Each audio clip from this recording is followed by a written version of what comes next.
Buenas noches, amigos y amigas de Radio Sinchillari. En esta noche tenemos el gusto de tener dos personajes de la institución, la Unidad Educativa Hatari Unancha. Franklin, buenas noches.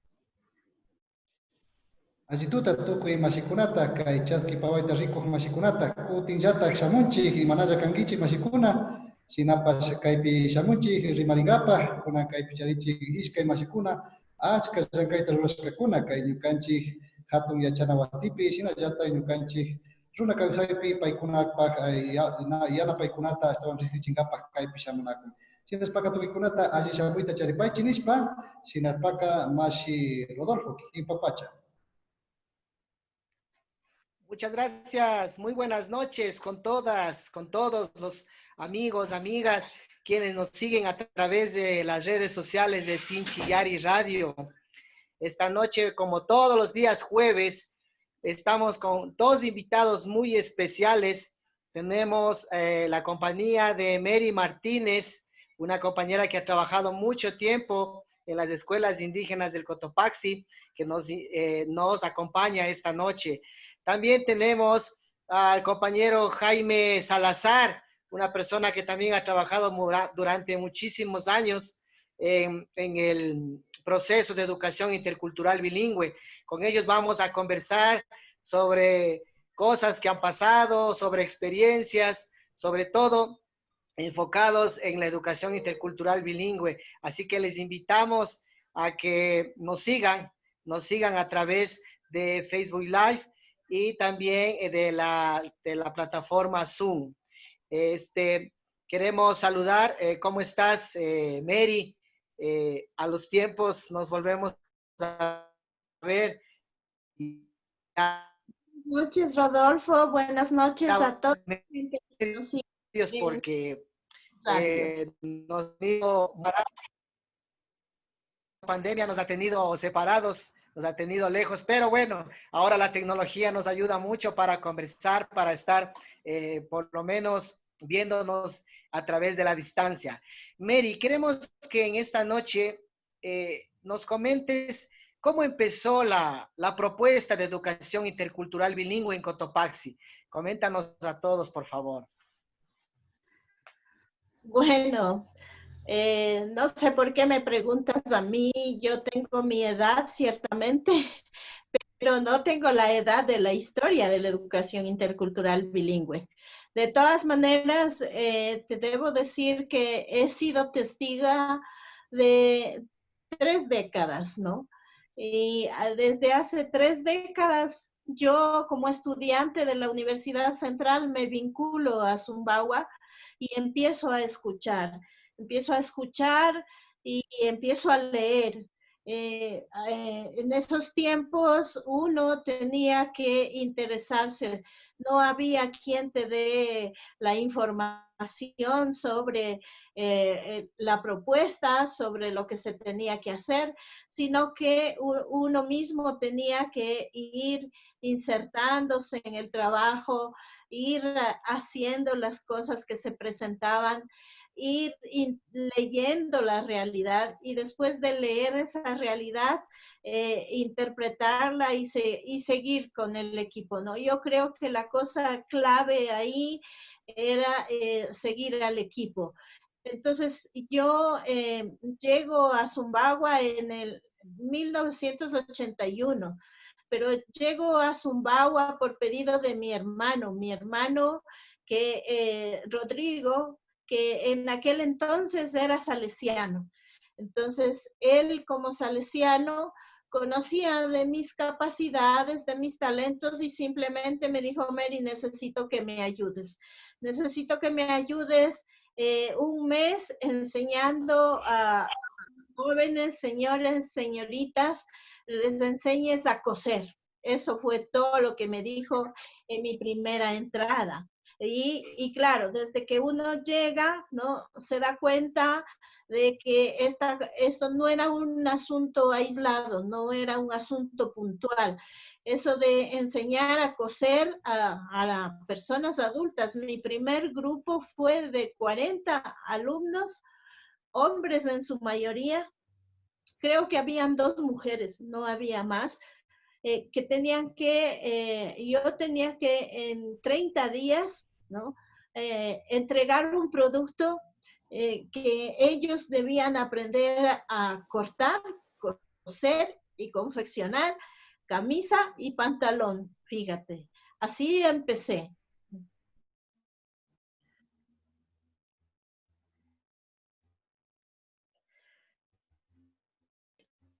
Bueno, sí, queremos recordar un poco a la audiencia, Mary Martínez es, bueno, diríamos una experta en lo que es el corte y confección, porque incluso egresada del famoso Gran Colombia, en donde es el bachillerato en corte y confección. Entonces, es una experiencia que nos estás contando muy interesante, porque, o sea, cuando hablamos contigo en las reuniones, tal vez por eso nacía la pregunta de decir, ¿cómo es que tú viste esta parte de lo intercultural?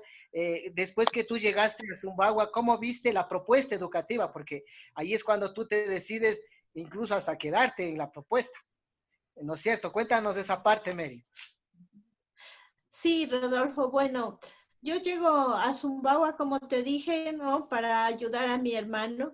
Yo ya me desempeñaba en mi parroquia, en la Magdalena, pero en la Magdalena estaban encargados ya, de toda la vida han estado encargados los josefinos, la congregación, la orden religiosa de los josefinos y de las doroteas.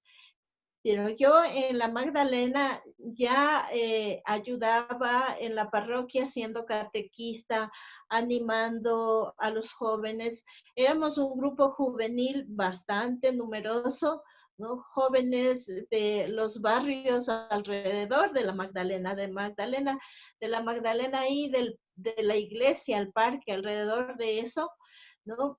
Pero yo me voy a Zumbagua pensando que esta ayuda que me pedía Rodrigo, no, era una cosa pequeña, sencilla, pero más me fui con la idea de enseñar catecismo, ¿ves? De aportar en la tarea de evangelización. Pero cuando yo llego me encuentro con una realidad realmente desafiante. Al comienzo, bueno, ahí también en ese entonces el equipo pastoral hacían parte las misioneras lauritas, los voluntarios italianos Mato Grosso y los salesianos. Y vinculados a los salesianos, ¿no? Un grupo de voluntarios ecuatorianos. Mi sorpresa fue encontrar allí a 2 voluntarios ecuatorianos que yo entraba, ellos iban de salida, ¿no? Pero iban de salida luego de haber cumplido 1 año de voluntariado. Entonces, mis primeras conversaciones fueron con ellos, me impactó, definitivamente me impactó, me sentí completamente incapaz. Las misioneras lauritas querían enrolarme, ¿no? Y querían que yo siguiera la vida religiosa, ¿no?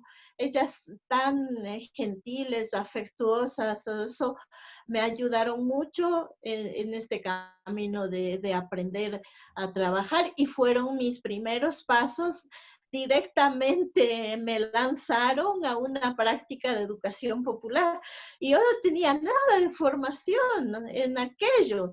Entonces, mis primeras sesiones fueron terribles, o sea, de un fracaso total.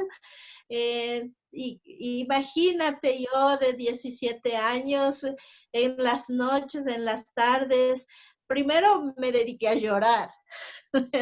Después de llorar, dije, a ver, voy a replanificar. Entonces, a aprender a dirigirme a una población completamente monolingüe. Todos hablaban quichua y yo no sabía una palabra de quichua. Entonces, bueno, entre me pusieron ahí a una de las misioneras como intérprete, ¿no? Y yo tenía que hacer oraciones cortas y ella interpretaba. Oraciones cortas y ella interpretaba. Entonces, eso fue una tarea súper difícil, pero al mismo tiempo un gran desafío, llena de satisfacción porque sientes que la fuerza de la juventud es súper poderosa realmente. Me encanta acordarme de mi primera experiencia en Zumbajo así. Es interesante, Mary, cómo nos cuentas. Y cómo se vincula Mary Martínez a la trayectoria del Hatari Unancha, luego de que nos has contado la experiencia, bueno, y de ahí, o sea, tú dices, ¿cómo Mary nace ya luego como profesionalidad? Rodolfo, yo soy del grupo de voluntarios en los que Hatari Unancha no existía, ¿no? Yo soy parte del grupo de voluntarios que mientras estudiábamos en la Universidad Central, habían los voluntarios de que, como te comenté, se quedaban todo el año y el equipo pastoral. Entonces, nosotros nos inventamos el Hatari Unancha, podría decir, ¿no? Y esto fue un proceso. Este proceso fue y que se lee en la historia del Hatari Unancha, ¿no? Primero, de que los alumnos, que eran al mismo tiempo alfabetizadores y educadores en las escuelas, en las primeras escuelas interculturales bilingües, ellos no tenían título de bachiller, no tenían título de profesor primario. Entonces, habían estado autoformándose, habían estado en un programa de formación que se apoyaba en materiales, ¿no?, de escuelas radiofónicas de Riobamba, de otros programas, muchos materiales hechos por ellos mismos, ¿no? Luego, buscando los caminos, ¿no?, ya se presenta la coyuntura esta de la creación de la Dirección Nacional de Educación Indígena e Intercultural Bilingüe en 1988. Y con eso, en 1989 fue posible crearle a Hatari Unancha. Entonces, yo me beneficio, ¿no? Enseguida que me graduó, me beneficio de la partida de secretaria, ¿no? Y ese colegio se crea con una colectora, un rector, una secretaria y un docente. 4 partidas, con 4 personas.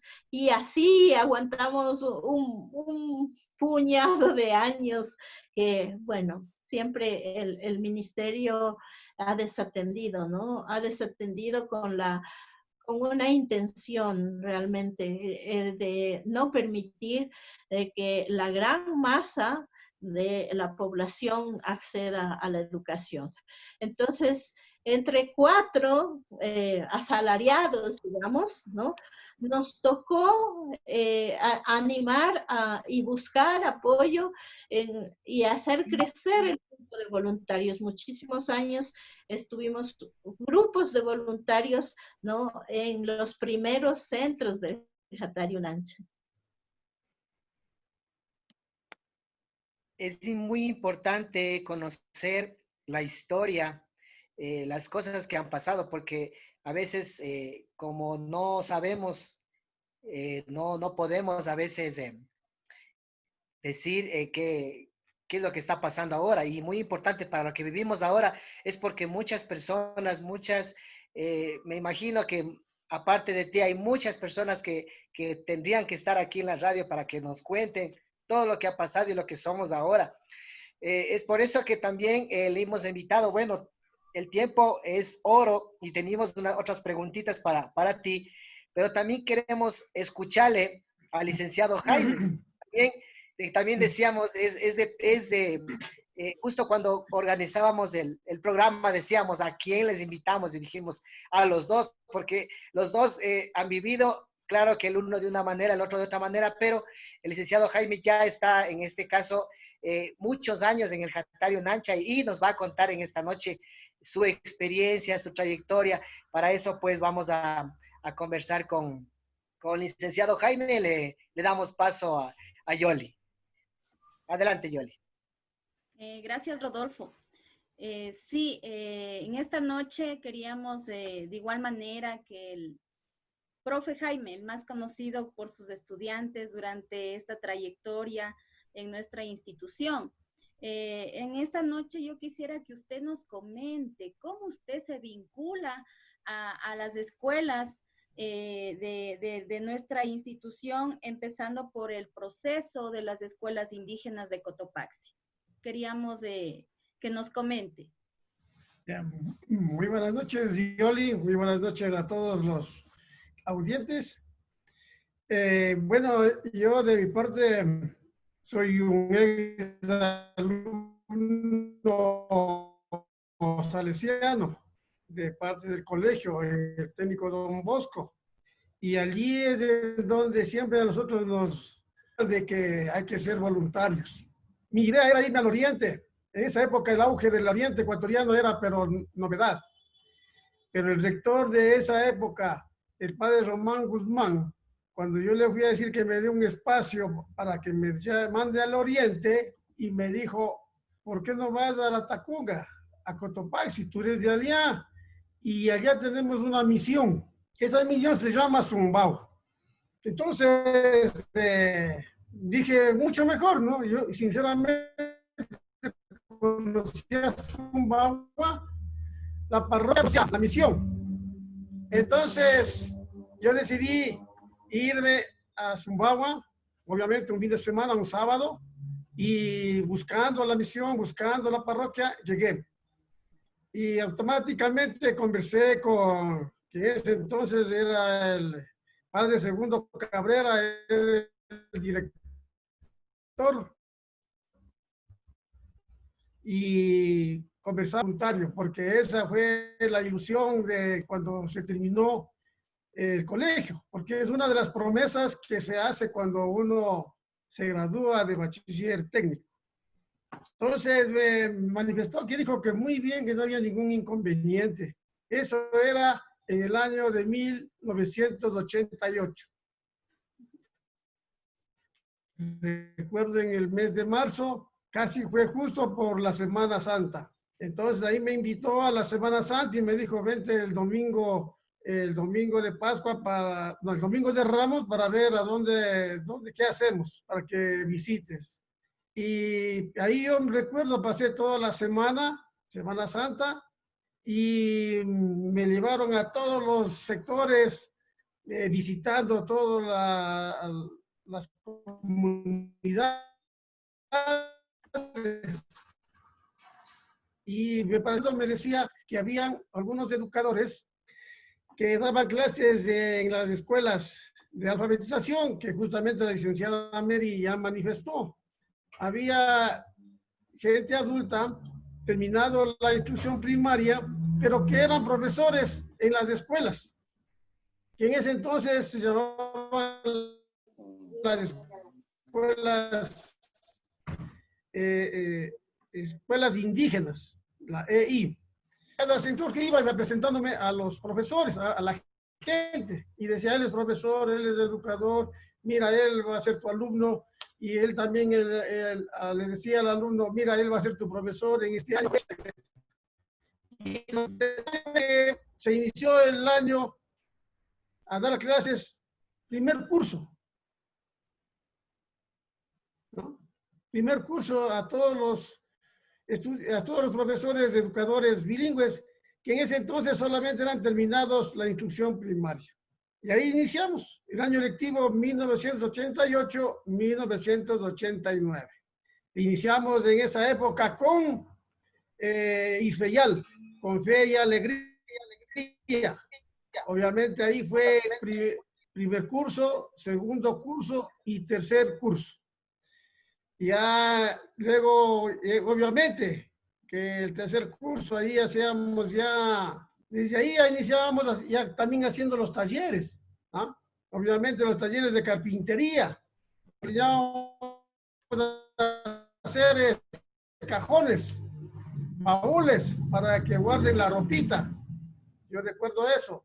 Pero ya en el colegio, cuando para cuarto curso dijeron, bueno, ¿y ahora qué hacemos? Obviamente a buscar colegios, ¿no? En la Tacunga, en Bujilí, y ahí el padre Pepe, que era el encargado de la educación, era el encargado de gestionar lo que es, dónde pueden aceptar a estudiantes a cuarto curso. Vicente León no dio apertura, en Bujilí tampoco. Entonces los educadores en una reunión dijeron, ¿por qué no hacemos un colegio propio? Y dijeron, bueno, pues hagámosle un colegio propio con el apoyo de 50 educadores de esa época, que son los que iniciaron. Y a eso fue en el año de 1990. Y ahí en el 90, ahí, y justo en esa época ya se inició, como dijo la licenciada Mary, se inició ya la Dirección Nacional de Educación Bilingüe. Entonces aprovecharon, el padre Pepe aprovechó las circunstancias y habló con la Dirección Nacional. Con ese entonces estaba de director nacional Luis Montaluisa, que también es de aquí de la Tacunga. Entonces él, muy conocedor de su tierra, y nos dio la apertura para que se funde el Colegio Catario Unancha. Y es por ello que el Colegio Catario Unancha tiene su acuerdo ministerial desde el año de 1990. Ese es mi voluntariado. Yo llegué de voluntario por 30 meses, pero me quedé 30 años ya cumplidos. Entonces, lo que me gustó es porque ahí tuve la oportunidad de aplicar el conocimiento adquirido en el Don Bosco, que fue de mecánica industrial. Y justamente el cuarto curso se inició con una auxiliatura. Obviamente el bachillerato era en ciencias sociales y la auxiliatura D. Ahí se inició con agropecuaria, mecánica cerrajería y industria de la confección. Entonces, yo era el encargado de hacerlo de mecánica cerrajería. Ahí es en donde empezamos a hacer, lo primerito fue hacer asadones, hacíamos palas, picos, cosas que utilizaban para llevar al huerto escolar de la escuela. Porque ellos decían, bueno, ¿cómo se arreglo yo una pala que ya está dañada? ¿Cómo arreglo yo un asadón que está dañado? Y al quinto y ya al sexto. Ya al sexto, obviamente, ya también los talleres aprendían. Desde ahí ya iniciábamos ya con los talleres también, ¿no? Los talleres que hoy ya convertidos en figuras profesionales. Entonces los talleres lo realizábamos ahí todas las 3 auxiliaturas en Zumbagua, allá mismo. Y ahí fue donde también me tocó aprender, porque en el colegio nunca aprendí yo nada de forma. Pero allí, así los picos y los asadones, es en donde yo aprendí a forjar. Y ahí también forjé mi personalidad. Luego, después de eso, ya los profesores, educadores, ya se graduaron. En el año de 1992 se graduaron, pero con el Quilloac del Cañar, cuando sacaron el bachillerato en educación primaria. Y era la oportunidad para que puedan ejercer el profesorado en las escuelas. porque también había el problema de que querían cerrar las escuelas porque los educadores no eran profesionales y no eran bachilleres. Entonces, como ya se hicieron bachilleres, ahora sí ya podíamos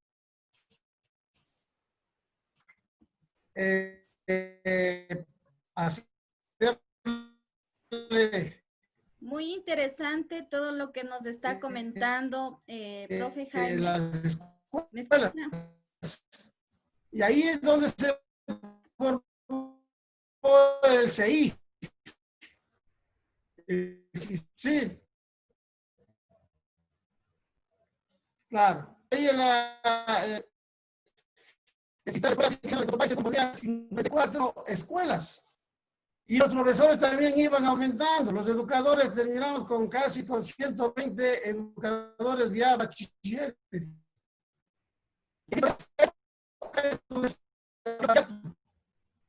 Con un problemón que habría allá en la hacienda de Panyato, porque no les dejaban ingresar a los profesores fiscales.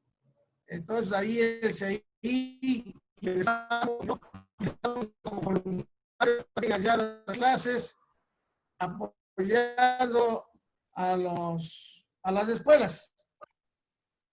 Porque los profesores, digamos, de la dirección tenían miedo de ingresar porque ya hubo bastantes problemas.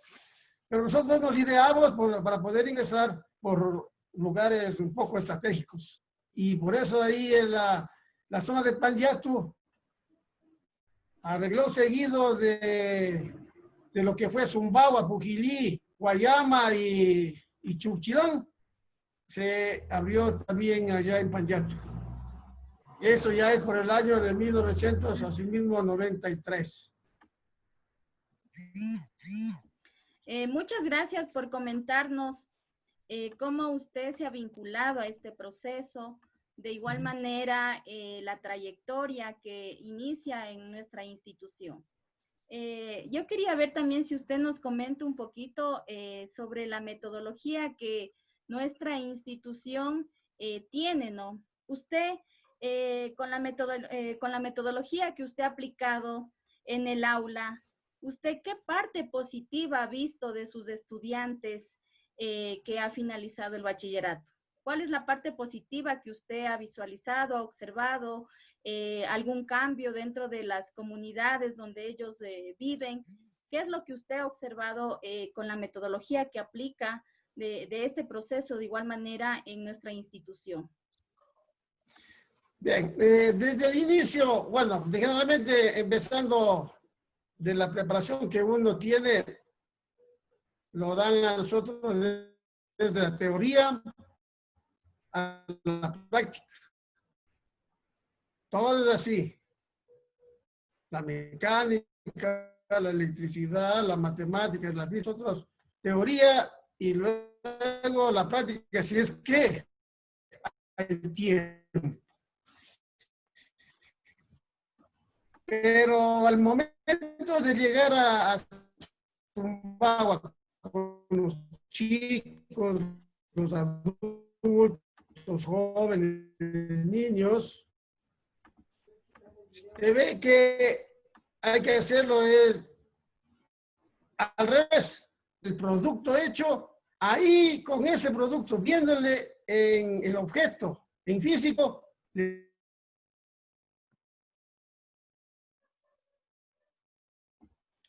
Al parecer tenemos un problema de audio de parte del compañero. No sé, Rodolfo, si continuamos, por favor.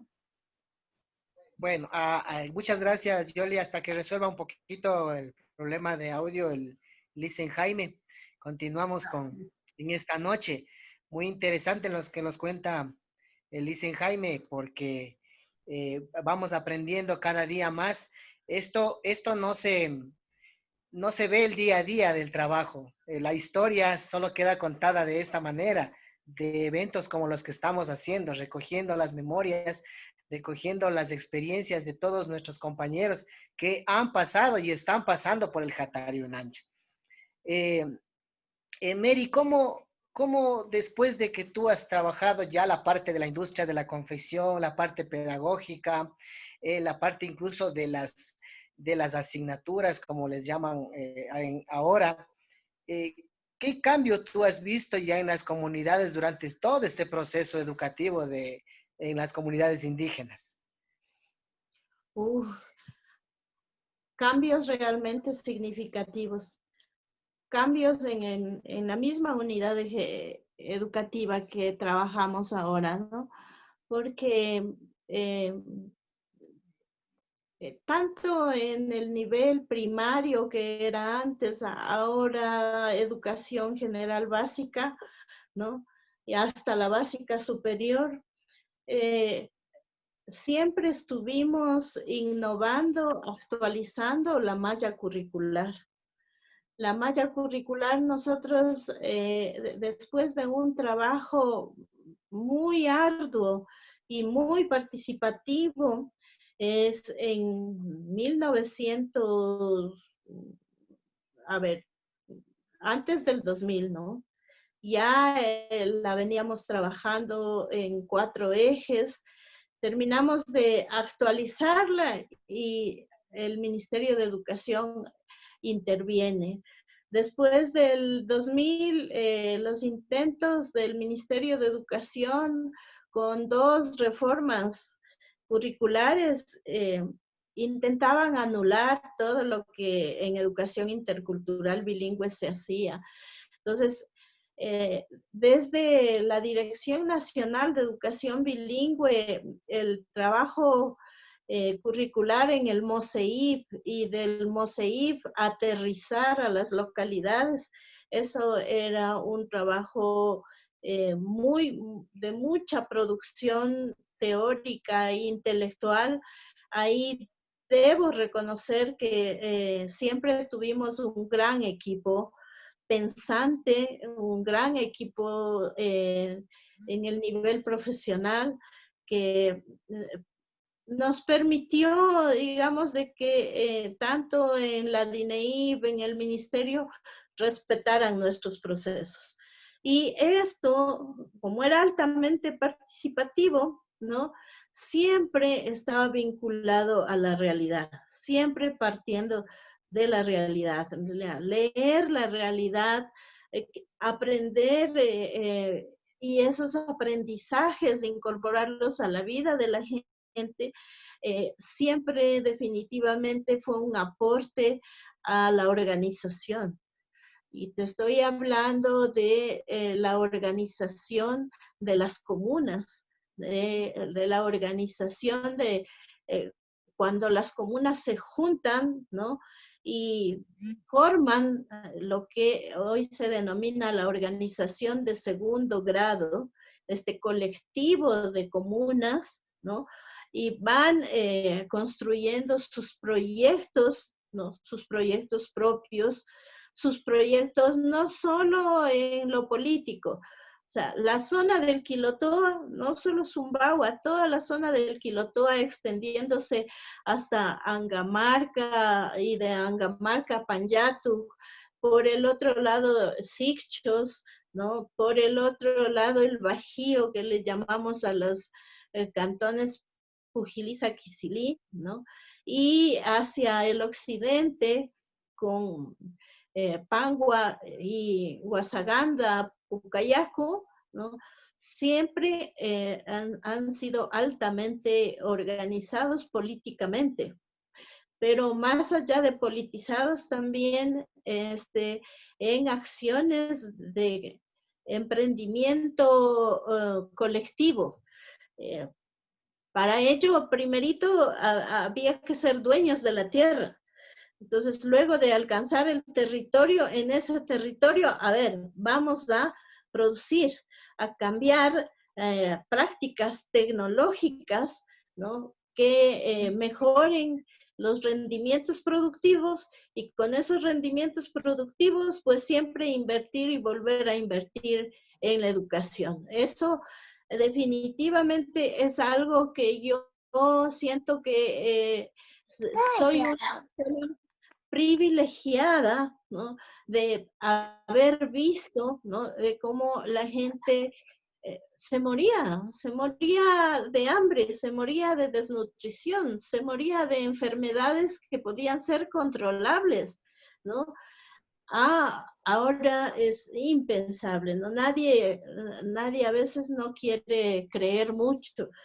En nuestro tiempo además era medio prohibido tomar fotografías, o sea, como equipo nos habíamos, ¿no?, impuesto esa condición porque la gente con mucha razón se incomodaba, ¿no? Entonces, hay poco testimonio, pero yo te digo, por ejemplo, había un altísimo índice de bocio y el bocio con las consecuencias, ¿no?, de problemas intelectuales, de problemas eh, de hay una palabra que este momento no se me viene, pero de enfermedades muy de rezago, ¿no?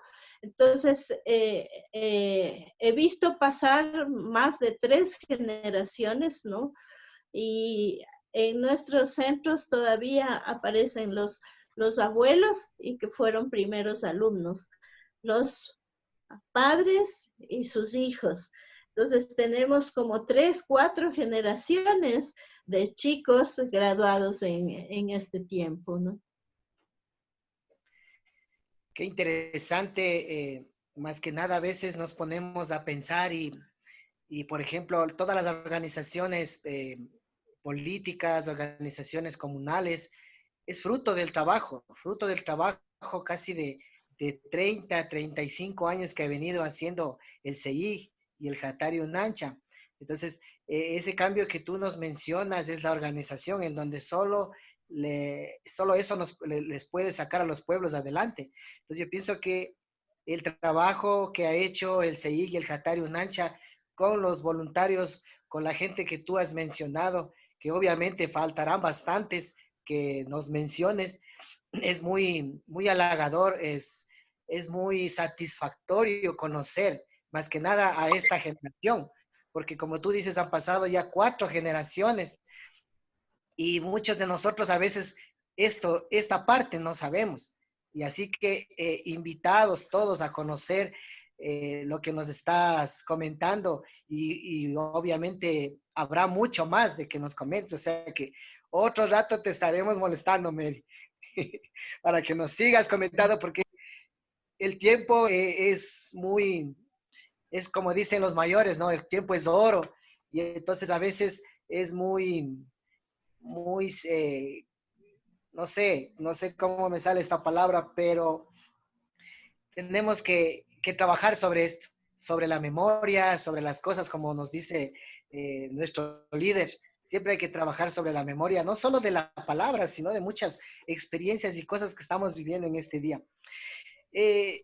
Bueno, parece que no sé si arreglaría el problema de audio, pero otra preguntita más antes de pasar con Yoli.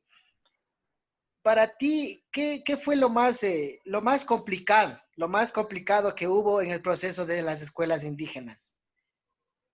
Coméntanos. ¿Qué te diré? Cuando uno hace de esto su opción de vida, porque fue mi elección, ha sido mi proyecto de vida, no han habido grandes dificultades, ¿no? Han habido las que son normales. Es decir, cuando te trazas un camino y decides, ¿no es cierto?, caminar con el pueblo, tienes que ser fiel al pueblo. Entonces, pero no voy a dejar de mencionar, porque no se trata tampoco de evadir algo. Hubieron varias crisis, ¿no? Varias crisis, unas veces generadas internamente desde los educadores comunitarios y otras generadas por agentes externos. Esos son los peligrosos, ¿no? Una crisis fuerte fue cuando los salesianos decidieron dejar el proyecto educativo intercultural bilingüe, ¿no?, y seguir solamente con la parte pastoral. Es decir, en Zumbagua los salesianos se quedaron con la parte de la parroquia y la acción pastoral de la parroquia.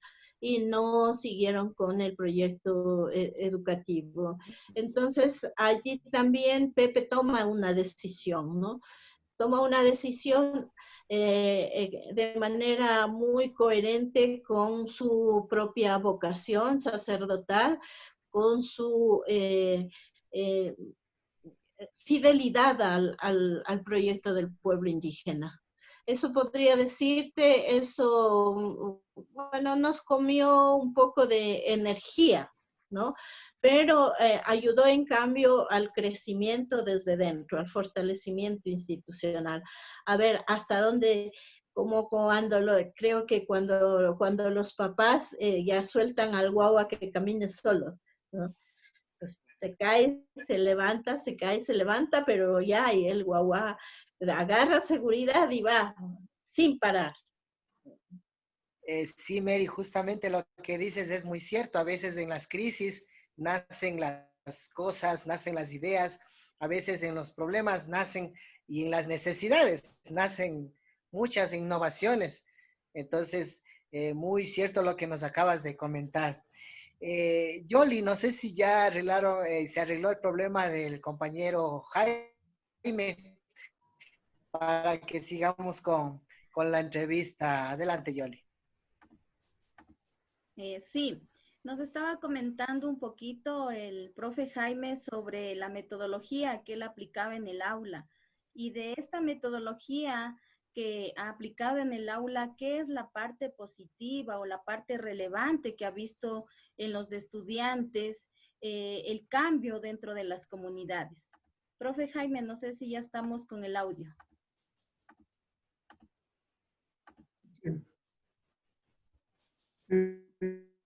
Bien, muchas gracias.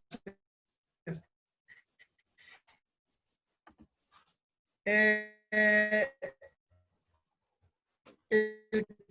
cambio es,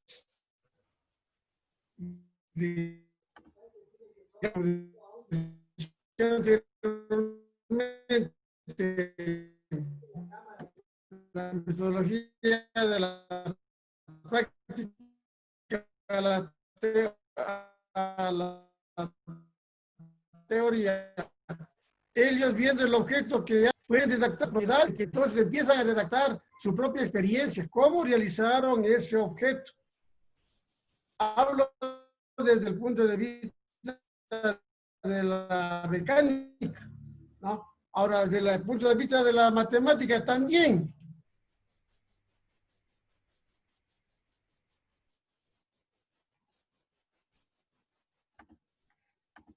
No, parece que seguimos con un poquito de problemas con el audio, el internet del profe Jaime, pero de igual manera muy interesante todo lo que nos comentó, la vinculación de lo que él ingresó a este proceso, de igual manera su trayectoria, y en este momento algo nos quería comentar o explicar. Sí, se lo entiendo.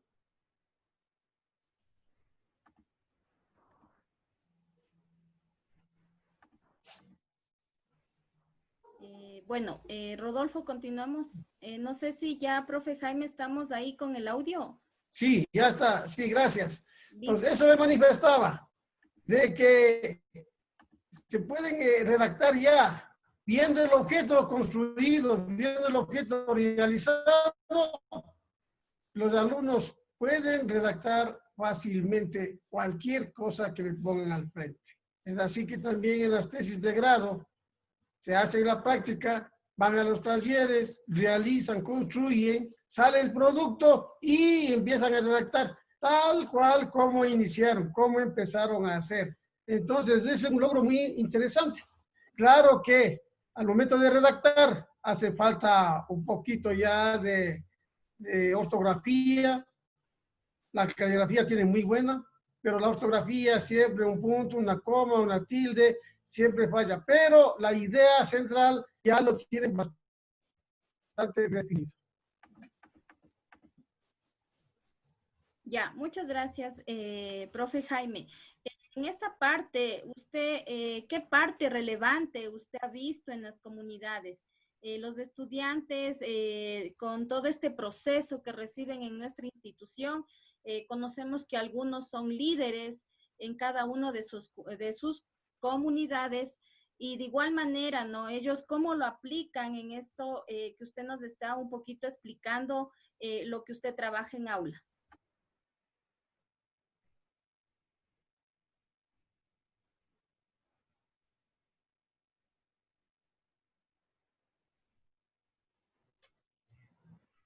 Bueno, seguimos hasta que... Escogen secretarios, sí, como secretarios de la organización, secretarios del cabildo, secretarios de mismo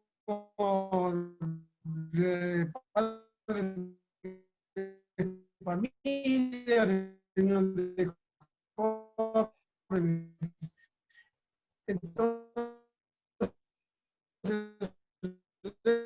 el estudiante nuestro es el encargado de hacer la redacción de las actas y de eso bastante complicado, mi idea es hacer ahí.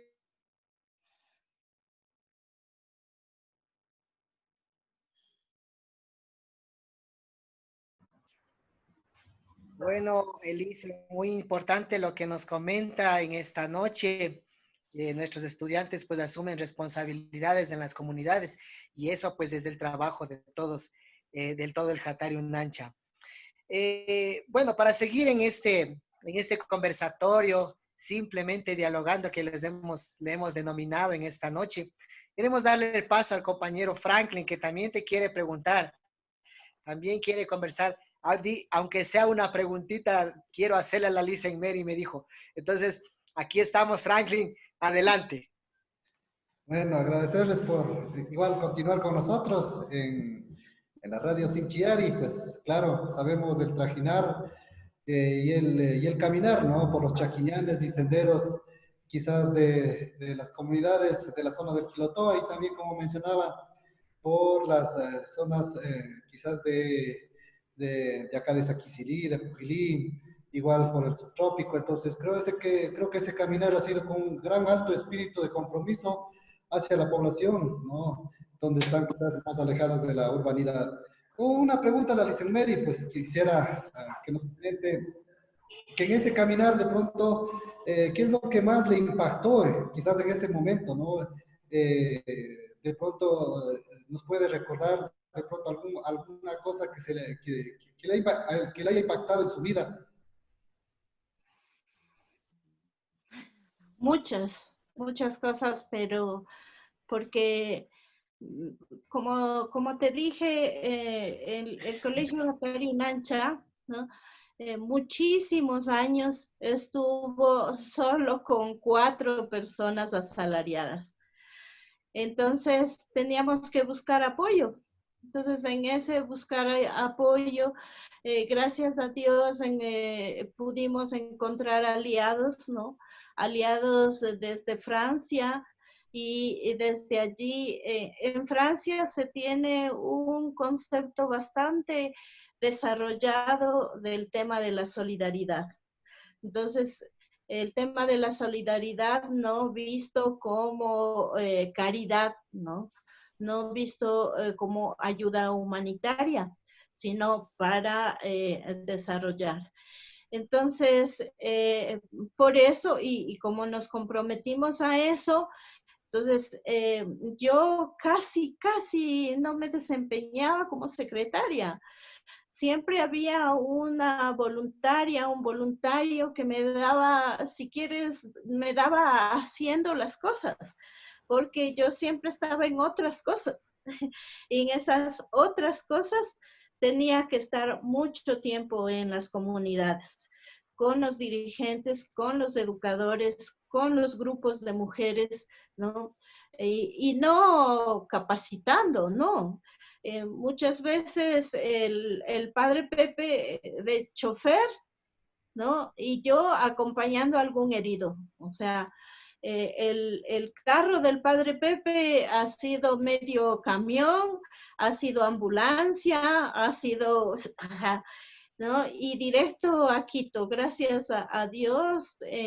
En Quito, bueno, no estaba la situación como, no podemos ahorita imaginar el llegar a un hospital. Después quedarme en el hospital, ¿no? Junto al paciente, al enfermo, porque la familia muchas veces no se sentía con las fuerzas y peor con los recursos económicos como para ir y quedarse en Quito varios días, a veces semanas. Entonces, éramos, como te digo, varias personas, ¿no? Que me apoyaban a mí, me tomaban la posta y yo regresaba, ¿no? Había muchos casos. Es por eso que se creó también el hospital de Zumbagua, porque el tema de la salud es un problema terrible. Entonces, por todos los lados, créeme, por todos los lados, pero algo que siempre, siempre me impactó porque pasé experiencias muy fuertes, ¿no? Acá aprendí a manejar, aprendí por la necesidad a conducir y yo tenía que andar por esos páramos de Dios. Entonces, perdonen la palabra, pero es como se puede entender en mi camaroneada, ¿no? Me quedé en una ocasión toda la noche botada en el páramo, ¿no? Con el carro embancado. Pero en esas cosas, en esas perdidas, en esas dañadas de carro, en esos caminos que a veces de rumbos, de cosas así, siempre, créeme, yo debería interpretar eso, ¿no? Siempre había un niño que me indicaba, y muchas de las veces me tocaba volver a pie, ¿no? Y estos niños que en el páramo pastan los borregos, son los que mejor te ayudan, te guían y te dicen, por acá tienes que seguir porque hay mucha neblina y en la neblina muchas veces te pierdes de los chaquiñanes, ¿no? Entonces, eh, tengo un montón de historias, de anécdotas que pudiera yo relatarles, ¿no? Lindas cosas, ¿no? Pero el compartir con la gente. Y mira que nunca me quedé enferma, nunca me quedé así. He tenido la bendición de Dios en mi trabajo. He sentido la presencia de Dios en mi trabajo. Así es, gracias, licenciada. Igual quisiera hacer una pregunta al licenciado Jaime. Sabemos que ha laborado casi por más de 30 años en el CEIG y en el Catarí Unancha, y pues quisiéramos consultarle, ¿no? Por cuántos centros ha caminado y si le dijéramos vuelva, ¿a qué centro le gustaría volver o regresar?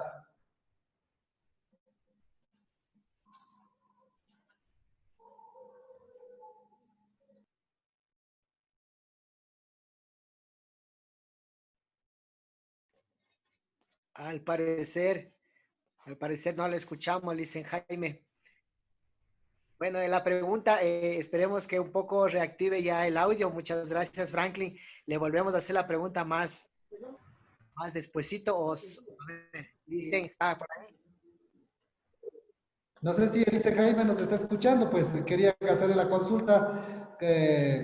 Manifestábamos que él ha estado en la institución educativa por más de 30 años y pues quisiéramos consultar por qué centros ha pasado y pues si le dijéramos a qué centro, o sea, si le dijéramos regrese, ¿a qué centro regresaría?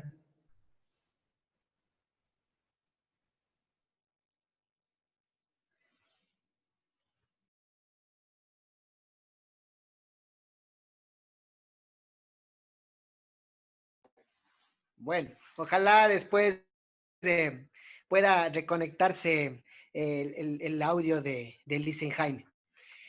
Bueno, vamos, casi ya estamos en esta parte del camino, ya terminando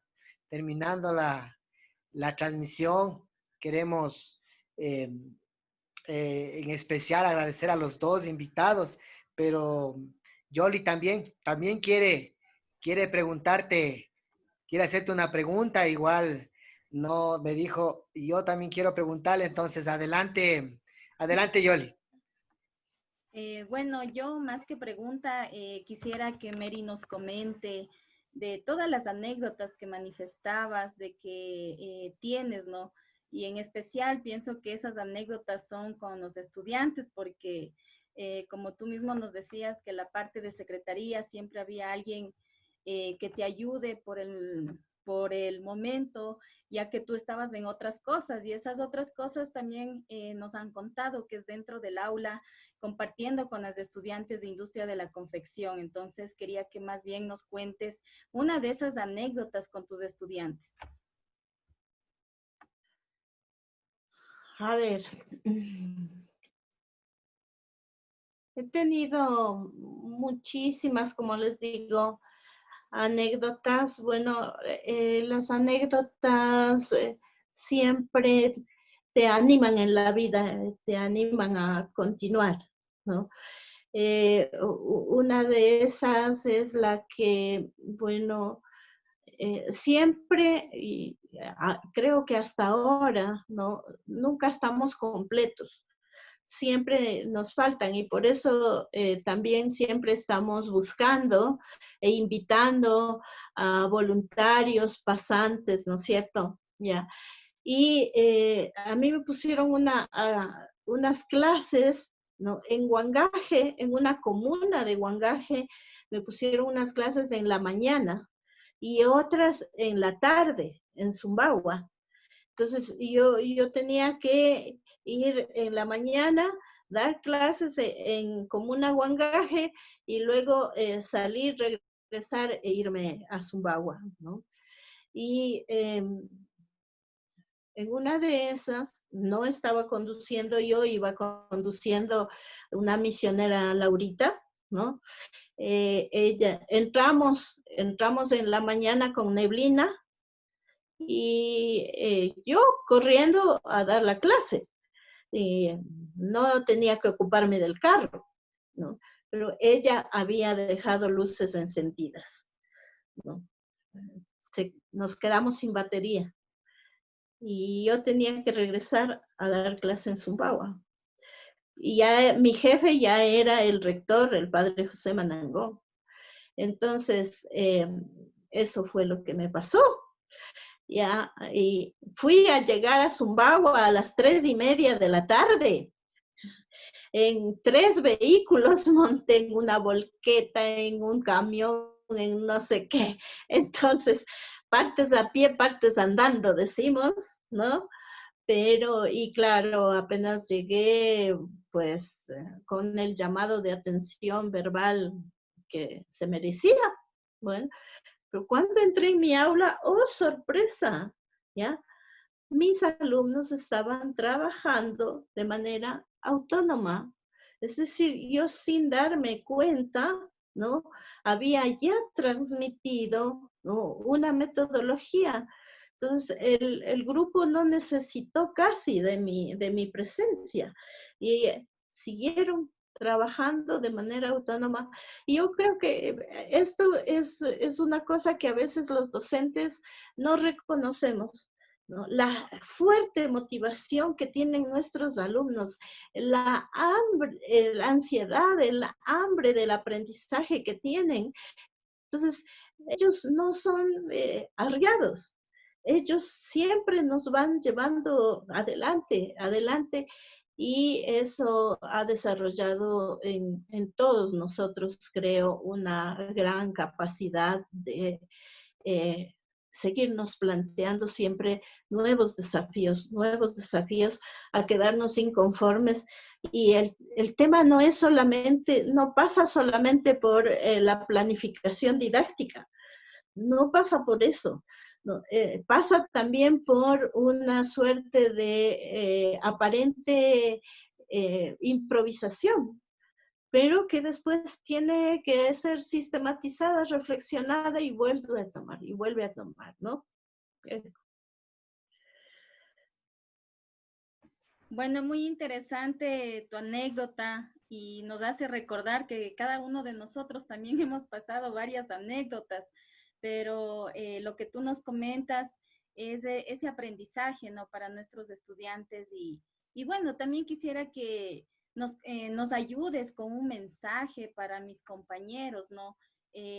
Yo sé que algunos están integrándose, otros ya hemos sido parte de este proceso, pero a veces se nos olvida en algún momento y entonces sí es bueno que alguien nos recuerde. ¿Qué mensaje tú nos dejarías a todos los docentes de la unidad educativa Jatari Unancha? Y de igual manera un mensaje para todos nuestros estudiantes, porque ellos son la base para nosotros estar dentro de las aulas. Bueno, ahí me pones bien difícil, ¿no? Porque Mary, la consejera, no queda para nada, ¿no? Mary, la mandona tal vez un poco, se interpreta así. Y es porque yo exijo mucho lo que tiene que venir con cada uno, y es el desempeño profesional. O sea, yo no puedo ponerme a capacitarle a un docente. Llega a la unidad educativa, la gente llega profesional. Además, ha hecho un proceso de voluntariado, de aprendizaje. Entonces, en esa parte, ¿no? Y trabajamos siempre sobre resultados. Bueno, los resultados ahí son el desarrollo de las competencias en cada uno de nuestros alumnos. Lo que sí les debo decir es cualquiera que sea tu idea de un ser supremo, a lo que los cristianos, ¿no?, llamamos Dios, ¿no? No se puede apartar de ti. O sea, no podemos solo con nuestra pobre humanidad, ¿no?, por más excelentes profesionales que somos, ¿no?, sino nos nutrimos permanentemente de una espiritualidad fuerte. Espero yo llegar a mis últimos días y tener la dicha de poder ver desarrollada una espiritualidad andina propia, ¿no? Y que en esa espiritualidad andina, ¿no?, los que no indígenas, los que no somos del pueblo panzaleo, ¿no?, quichua panzaleo, pues sepamos aprovechar, sepamos beneficiarnos de esa riqueza espiritual. Sí, es como Monseñor Leonidas Proaño nos decía, que siempre se camina con los dos pies. Yo les diría a mis docentes y también a mis alumnos, ¿no? El uno es la profesionalidad, ¿sí? Y el otro la espiritualidad. Entonces, a los alumnos, ¿no?, a quienes nos avanzan a seguir, les digo, ánimo, señores, señoritas, chicos, chicas, Huambracuna, Cuitzacuna, ¿no? Tenemos que regresar la mirada, ¿no?, a lo que nuestros padres, a lo que nuestros abuelos, ¿no?, consideran, ¿no?, nuestro Pachacama. Gracias, Mary. Muy bonito todo lo que nos dices y bueno, yo pienso que es una buena reflexión para cada uno de nosotros y de esa manera seguir con este proceso. Bueno, estamos finalizando, amigos y amigas que nos están siguiendo por este medio y de igual manera a todos los estudiantes que igual se están conectando. Rodolfo, Franklin, de igual manera, no sé si tal vez tienes otra pregunta antes de darle paso a Rodolfo.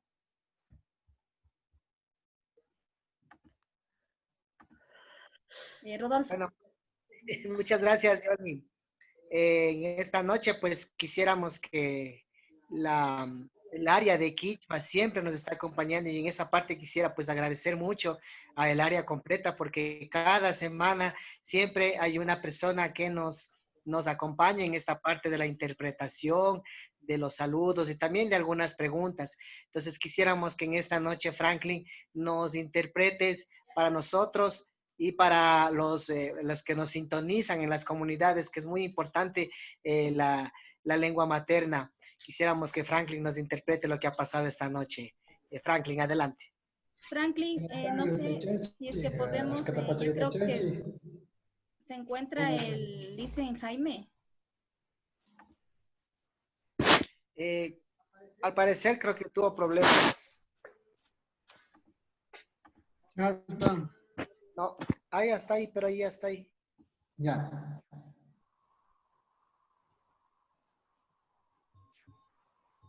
Sí, Franklin, continúa con la pregunta que tenías tú, por favor.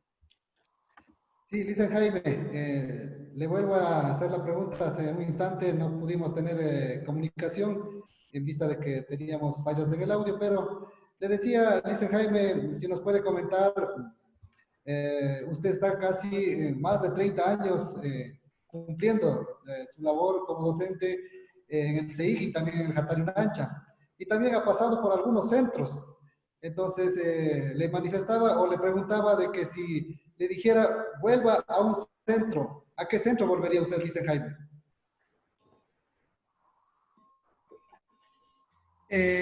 Uno de los centros que me impactó desde un comienzo y donde inicié fue en Panyatu, justamente allá por la zona de Quispe y La Plancha.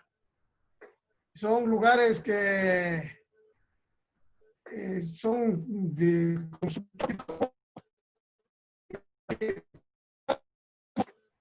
y se tienen unos gratos recuerdos de allá, porque cuando llevábamos la soldadora teníamos que entrar a la soldadora también se llamaba en ese entonces.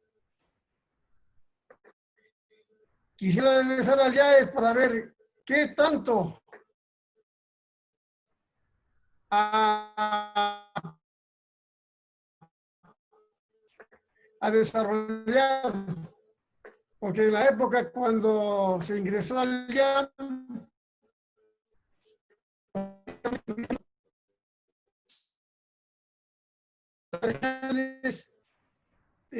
las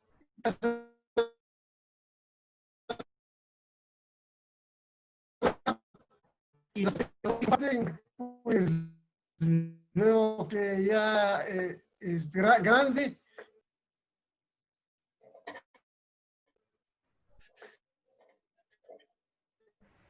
Bueno, Eso decía yo, que Panyatu es donde más me gustaría regresar. Muchas gracias, licenciado Jaime.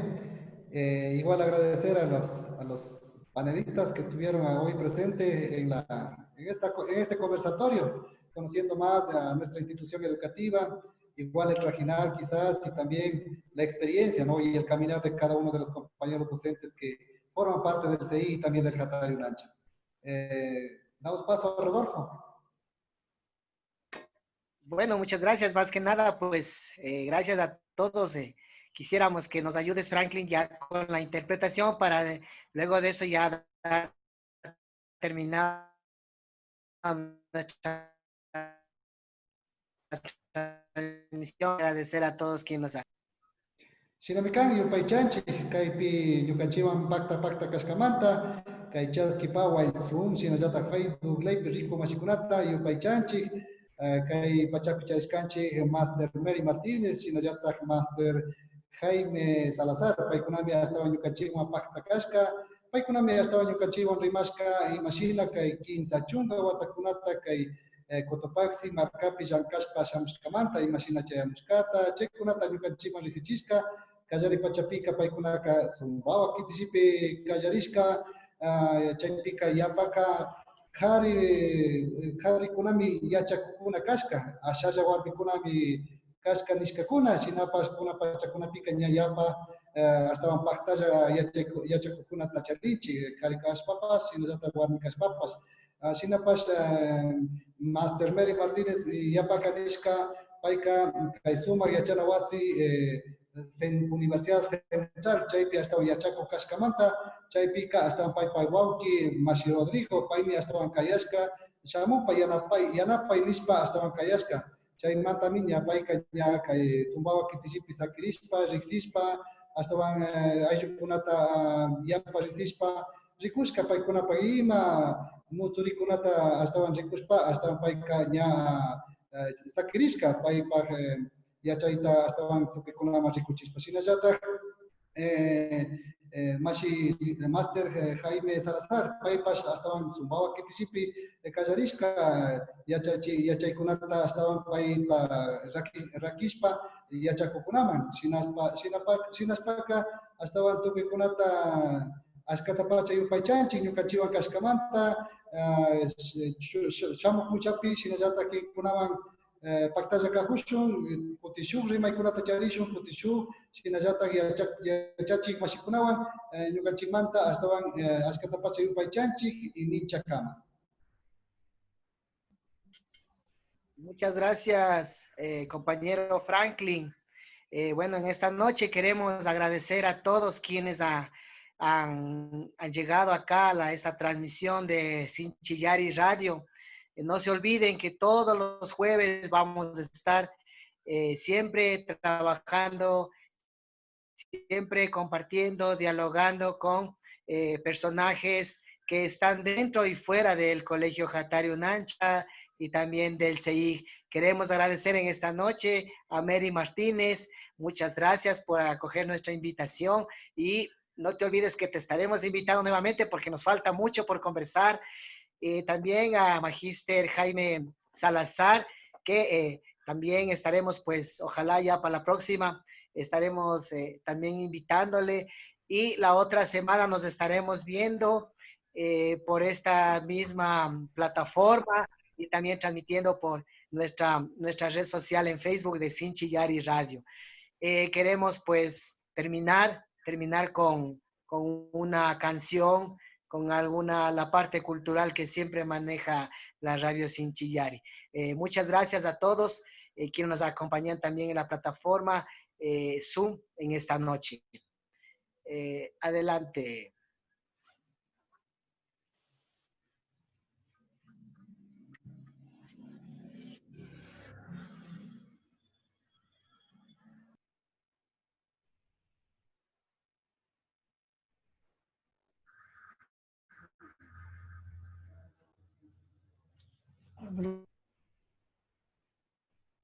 La muralla,